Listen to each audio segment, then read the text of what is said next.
নমস্কার বন্ধুরা, সবাইকে শুভ সকালের অনেক অনেক শুভেচ্ছা। শুভ বিবাহের আজকের পর্বের রিভিউ নিয়ে আমি পৌঁছে গেছি তোমাদের সামনে। বাংলা সিরিয়াল সমাচারে তোমাদের সবাইকে স্বাগত জানিয়ে আজকের পর্বের রিভিউ আমি শুরু করছি।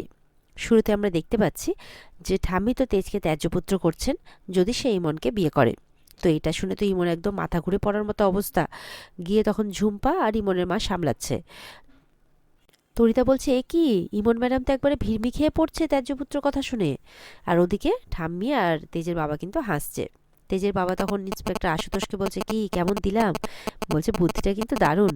আর ওদিকে ঠাম্মি মনে মনে এবার ভাবছে, মানে তেজ এই বিয়েটা হওয়ার আগে ঠাম্মিকে রিকোয়েস্ট করেছিল যে আমি এরকম ভুল কাজ করিনি, তবে পরিবারের সম্মান বাঁচাতে আমাকে এটা লুকোতে হচ্ছে।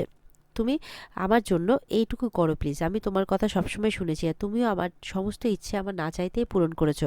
আজকে আমার এই ইচ্ছেটাও পূরণ করো। তাই ঠাম্মি তেজের ইচ্ছে পূরণ করতেই, তেজের সাথ দিতেই এই ফলস ত্যায্যপুত্রের এই পেপারসটা বানিয়েছে, যাতে ইমনের মুখ থেকে সত্যিটা স্বীকার করানো যায়। তেজ এবার ইমনকে বলছে, এসো ইমন, সিঁদুরটা পরিয়ে দিই। আমাদের এইসবের কোনো প্রয়োজন নেই, আমরা বিয়ে করে অনেক দূরে চলে যাব। তখন ইমন বলছে, বিয়ে? তোমাকে বিয়ে করে আমি কি পাবো? না টাকা, না সম্পত্তি, না পয়সা, কিছুই তো পাবো না।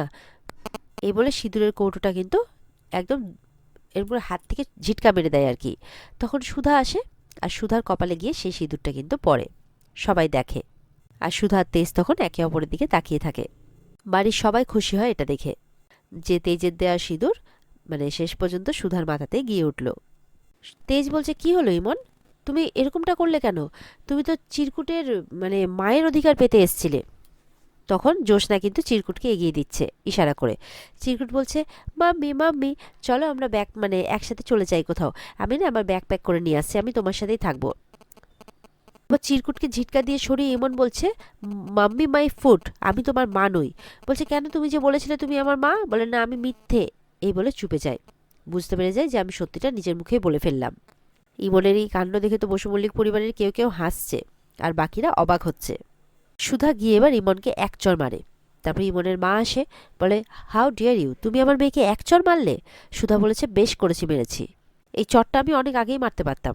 অনেক আগে ওনার সত্যিটা আমার সামনে এসে গেছিল। আমি জানতাম যে উনি চিরকুটের মা নন, কিন্তু আমি চেয়েছিলাম এই সত্যিটা সবার সামনে আসুক, আর উনি নিজে মুখে এটা স্বীকার করুক।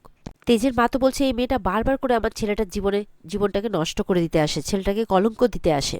মেজমা বলছে, ইমন যা কিছু বলছে সবই তো বুঝতে পারছি, কিন্তু এই রিপোর্টটা? তখন সুধা বলছে, এই রিপোর্টটা মিথ্যে। ইমন ম্যাডাম আর চিরকুটের রিপোর্টটা নেগেটিভই এসেছিল, এটা আমি জানতাম, ডক্টর আমাকে অনেক আগেই বলে দিয়েছিলেন। কিন্তু আমি সবাইকে মিথ্যে বলেছিলাম যাতে ইমন ম্যাডাম ভাবেন যে উনি ওনার মানে খেলাটা জিতে গেছেন। জ্যোৎস্না বলছে, এমনকি ডক্টরকে উনি টাকা দিয়ে কেনার চেষ্টা করেছিলেন। উনি হয়তো এটা ভুলে গিয়েছিলেন, মানে তরিতা বলছে যে ডক্টরকে মনে হয় টাকা দিয়ে কেনা যায় না। আর এই যে ডক্টরকে টাকা দিয়ে যে উনি একটা অন্যায় করতে বলছেন, এটাও যে একটা ক্রাইম, এটা ওনারা ভুলে গেছেন। জ্যোৎস্না বলছে, এটার প্রমাণও আমার কাছে আছে। তখন সেই টাকা দেওয়ার ভিডিওটা ইমনের মায়ের সবাইকে গিয়ে দেখাচ্ছে জ্যোৎস্না। ইমন আর ইমনের মা তো একদম চুপ। তো ইমনের মায়ের কাণ্ড দেখে তো সবাই অবাক। সুধা বলছে, আমি এই সব কিছু প্রথম থেকেই জানতাম। তেজ বলছে, সেই জন্যই তুমি আমার আর ইমনের বিয়েটা দেওয়ার জন্যে উঠে পড়ে লেগেছিলে, একদম সূক্ষ্ম একটা প্ল্যান। আর ইমন, তুমি সেই জালে পা দিলে। সত্যি তুমি না প্রত্যেকবার নিজের জালে নিজেই ফেসে যাও ইমন। মানে তোমাকে খুঁড়ে খুঁড়ে প্রণাম। ল্যাজে গোবরে অবস্থা হয়, কিন্তু তবুও আমার সাথে বিয়ে করার স্বাদ মেটে না তোমার। তোমার মতো লোভী মেয়েকে যে আমি বিয়ে করবো, এটা তুমি ভাবো কি করে? তেজ বলছে। ইমন কিছু বলতে গেলে ইমনকে বলছে, তুমি বড্ড ওপর চালাক ইমন, আর তোমার মতো ওপর চালাক মেয়েদেরকে কি করে সোজা পথে নিয়ে আসতে হয় এটা আমার খুব ভালো করেই জানা আছে। ইমন বলছে, মানে? তেজ বলছে, মানে মানে হচ্ছে এই যে ঠাম্মি ত্যায্যপুত্র করার কথাটা যে বললেন, সেটা আমার আর ঠাম্মির মিলিতভাবেই করা একটা প্ল্যান মাত্র, আর সেই ফাঁদে তুমি পা দিয়ে দিলে। ইমনের মা বলছে, দেখলে তো, আবারও তুমি তোমার বোকামির জন্য এত বড় ফাঁসলে। মেজকা বলছে, সত্যি আপনারা দুজনেই বোকা আছেন, বারবার করে তীরে এসে তড়ি ডুবিয়ে দেন। ইমন এবার নিজের উপরে হওয়া যে এই বাড়ি থেকে অত্যাচার, মানে তাকে যে মারা হয়েছে, তাকে ইয়ে করা হয়েছে, অনেক রকম শাস্তি দেওয়া হয়েছে, সেগুলো মনে মনে ভাবছে। আর এটা জেদ করছে যে এবার সে পারমিতার সত্যিটা বলে দেবে। তো এবার সবাইকে গিয়ে গিয়ে বলছে, আমি না হয় মিথ্যে বলেছি, কিন্তু আপনাদের ছেলে কি করেছে? সে তো আরো বড় মিথ্যে বলেছে, সেই তো চিরকুটের বাবা, আর এই সত্যিটা সবার কাছ থেকে আড়াল করেছে। বলছে, সহজ সরল সৎ ছেলে নাকি আপনাদের, সে তো আরো একজনকে ঠকিয়েছে। মেচকা বলছে, সে কি রে, সুধা আর ইমন ছাড়া কাকে ঠকিয়েছিস তুই? তেজ কিন্তু কোনো উত্তর না দিয়ে চুপ করে দাঁড়িয়ে আছে। বলছে ইমন বলছে, বলো বলো তেজ, বলো, তোমার এই সৎ চরিত্রের পেছনে দুশ্চরিত্রটাকে বাইরে আনো এবার। ইমন যে তোমাদের পাপের ফল, এবার একটু বাইরে আনো। সুধা এসে ইমনকে আবারও এক চড় মারে, বলে তুমি আমাকে আবারও চড় মারলে? ইমনের মা বলছে, একটা লো ক্লাস ভিকিরি বাড়ির মেয়ের এত বড় সাহস, তোমাকে না আমি বলি। ইমনের মা সুধাকে চড় মারতে যাচ্ছে, তখন তেজ এসে ইমনের মায়ের হাতটা ধরে নেয়। বলছে, খবরদার, সুধার দিকে হাত তোলার আগে নিজের মেয়েকে শাসন করুন। নিজের মেয়েকে যদি ঠিকঠাকভাবে মানুষ করতেন তাহলে এই দিন দেখতে হতো না। অবশ্য আমি কাকে বলছি, যে নিজে একটা ঠক লোভী, তার মেয়ে তো এরকমই হবে। ইমন বলছে, পাঁচটা বাজে কথা বললে, চড় থাপ্পড় মারলে বুঝি সত্যিটা প্রমাণ হয়ে যাবে তেজ? সুধাকে বলছে ইমন, আসলে তোমার মানতে কষ্ট হচ্ছে তো, যে তোমার এই সৎ স্বামীর আড়ালে একজন দুশ্চরিত্রা মানুষ লুকিয়ে আছে। সুধা বলছে, আমার হাজবেন্ড কেমন সেটা আমি তোমার কাছ থেকে শিখবো নাকি ইমন? বলছে, ইমন তুমি আমাকে নাম ধরে ডাকলে? বলে, অবশ্যই। আপনি আবার আপনি আগে করার যোগ্য নাকি? সেই সম্মানটা আপনি ডিজার্ভ করেন না। তুমি এতটুকু সম্মান পাওয়ার যোগ্য নও। ইমন বলছে, ঠিক আছে, তুমি থাকো তোমার দুশ্চরিত্রা বরকে নিয়ে। আমি থ্যাঙ্কফুল ভগবানের কাছে যে এরকম একটা দুশ্চরিত্রা মানুষকে আমাকে বিয়ে করতে হয়নি। মেচকা বলছে, সত্যি আমাদের বংশের ছেলে হয়ে কি কাজটাই না করলো তেজ, এইভাবে আমাদের মুখে চুনকালি লাগিয়ে দিল। মেচকা তো বলছে যে, সত্যি এইভাবে বংশের মুখে চুনকালি মারলি তুই? এই জন্যই মা তোমাকে আমি বলেছিলাম যে এই সব কিছু ওর হাতে দেওয়ার আগে তুমি কমসে কম ওকে বাজিয়ে নাও। তখন কিন্তু তেজের মা রেগে যায়, যে এসব তুমি কি কথা বলছো ঠাকুরপো? আর মেজমা বলছে, তুমি কি বুঝতে পারছো না যে ইমনের প্রত্যেকটা কথা ভিত্তিহীন, প্রত্যেকটা কথা মিথ্যে, তাও তুমি ওকে সাপোর্ট করে যাচ্ছ? জ্যোৎস্না বলছে, কাকে কি বলতে বলছো মা? তেজের কথা বলছে। ও তো এত অপমান সহ্য করার পরেও চুপ করে আছে, দেখো। তেজের মা তখন বলছে, নিজের দিব্যি দিচ্ছে তেজকে, যে তুই এবার সত্যিটা বল। বলে, ধুর ধুর ধুর, কোন সত্যি বলার কথা বলছো? ওর বলার মুখ আছে নাকি? মেচকা বলছে। মেচকা বলছে, মা এবার একটা কড়া সিদ্ধান্ত নাও, এই কুলাঙ্গারকে বাড়ি থেকে বের করে দাও।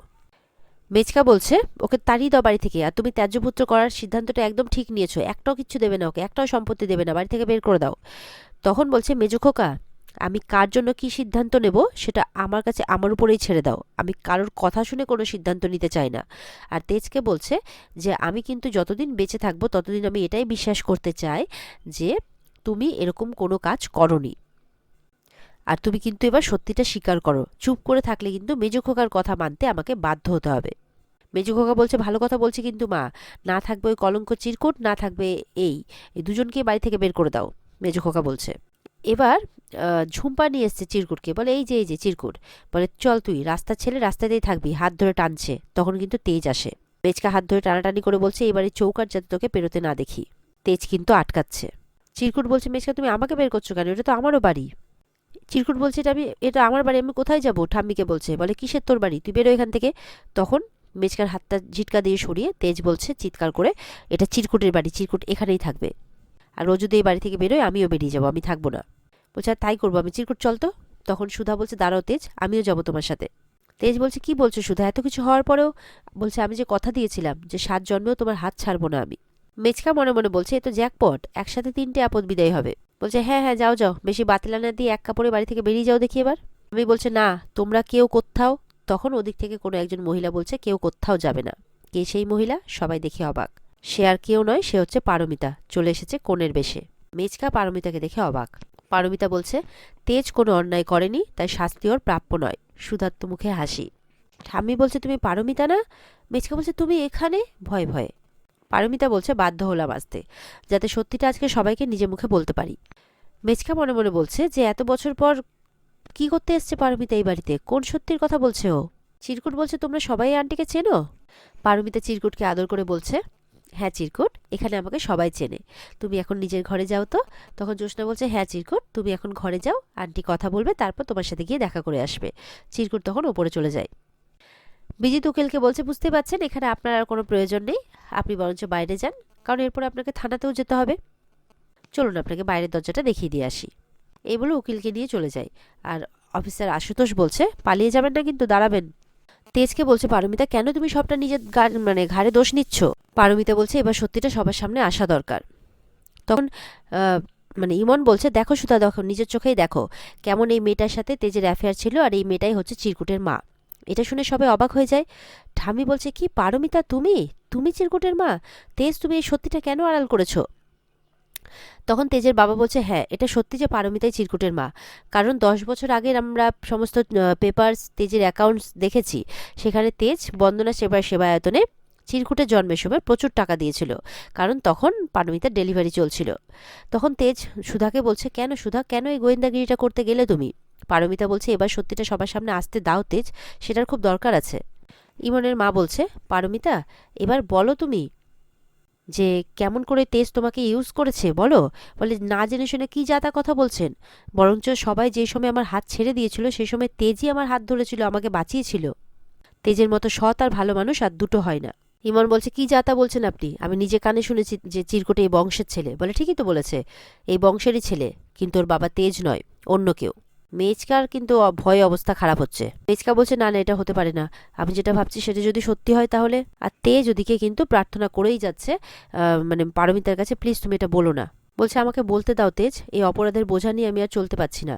তারপরে ঠাম্মিকে বলতে শুরু করে যে আজ থেকে 10 বছর আগে কি হয়েছিল। পারমিতা বলছে, আজ থেকে 10 বছর আগে আমি এখানে এই কোম্পানি জয়েন করেছিলাম।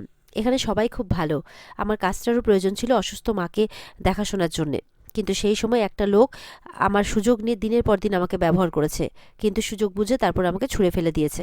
আমি তখন নিরুপায় হয়ে গিয়েছিলাম, আমি বুঝতে পারছিলাম না কি করব, তাই ঠিক করেছিলাম যে বাচ্চাটাকে নষ্ট করে দেব। কিন্তু ডাক্তাররা বললেন যে এই বাচ্চা নষ্ট করলে আমিও মরে যাব। তখন ঠিক করলাম যে আমি নিজেকেই শেষ করে দেব। তখন তেজ সব জানতে পেরে আমার কাছে এলো, আমায় বোঝালো, বাধা দিল, আমার বাচ্চার দায়িত্ব নিল। আর ঠিক তাই হলো। এখন আমি নিজের মনকে এই বলে সান্ত্বনা দিই যে বাচ্চাটা তার পরিবারের সাথে আছে, বাচ্চাটা তাদের সাথে আছে। শুধু একটাই দুঃখ রয়ে গেল যে তাকে আমি আর মানে বাবা মায়ের পরিচয়টা দিতে পারলাম না, এই বলে কাঁদছে। মেজমা বলছে, তোমার সাথে তো আমাদের সবার খুব ভালো সম্পর্ক ছিল, তুমি আমাদের বলনি কেন, কে তোমার এই সর্বনাশটা করেছে? সবাই একে একে বলতে শুরু করেছে যে কে সে। বলছে, সে আর কেউ নয়, আপনার মেজ ছেলে ইন্দ্রজিৎ বসু মল্লিক। আর এটা শুনে সবাই অবাক, ইন্দ্রজিতের মাথায় তো বাজ পড়েছে। এটা শুনে তো মেজমা আর নিজেকে সামলাতে পারছে না, না না বলে যাচ্ছে। তখন তেজের মারা গিয়ে সামলাচ্ছে, ওদিকে সমুদ্র বলছে, বাবা। আর এখানে আজকের পর্ব শেষ হয়ে যায়। তো বন্ধুরা, এই ছিল আজকের পর্বের রিভিউ। আশা করব তোমাদের খুব ভালো লেগেছে। তো ভালো লেগে থাকলে কিন্তু পর্বকে লাইক কমেন্ট করে জানাতে ভুলবে না, আর আমাদের চ্যানেলকে সাবস্ক্রাইব করতে ভুলবে না। আর পর্বের ফুল এপিসোড দেখতে অবশ্যই স্টার জলসার পর্দায় চোখ রাখবে। তাহলে দেখা হচ্ছে আগামীকালকে। ততক্ষণ সবাই ভালো থাকবে, টাটা।